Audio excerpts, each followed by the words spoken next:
Hey guys, എൻ്റെ നാട് വയനാട്ടാണ് നമുക്കറിയാമല്ലോ. അപ്പോൾ വയനാട്ടിലെ ഏറ്റവും വലിയ ഉത്സവമാണ് മാനന്തവാടി വെള്ളൂർക്കാവ് ഉത്സവം എന്ന് പറയുന്നത്. അപ്പോൾ അതിന് മുമ്പ് വേറൊരു ഉത്സവമുണ്ട്, പുൽപ്പള്ളി ഉത്സവം എന്ന് പറയും.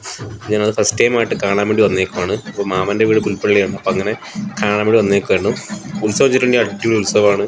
കാരണം ഓരോന്നിങ്ങനെ സംഭവം നോൺ സ്റ്റോപ്പായിട്ട് ഇങ്ങനെ വന്നുകൊണ്ടിരിക്കും. കരകാട്ടം, ചെണ്ടമേളം, കൈകൊട്ടിക്കളി, പിന്നെ ഈ വണ്ടികളിലുള്ള ഓരോ സംഭവങ്ങളും, പിന്നെ ഈ വേഷം കിട്ടിയ ആൾക്കാരും, അങ്ങനെ അടിപൊളി ഉത്സവമായിരുന്നു. കട്ട വെച്ച് വെറൈറ്റി ഉത്സവമായിരുന്നു.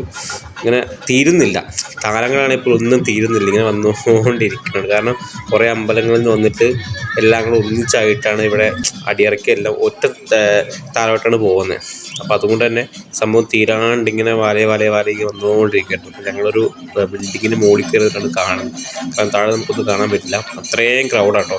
അപ്പോൾ അത്രയും ക്രൗഡിനിടയ്ക്ക് നമുക്ക് കാണാൻ കുറച്ച് റിസ്ക് ആയതുകൊണ്ട് ഞങ്ങൾ ബിൽഡിങ്ങിന് മുകളിൽ കയറിയിട്ടാണ് ഈ പരിപാടി മൊത്തം കാണുന്നത് തന്നെ.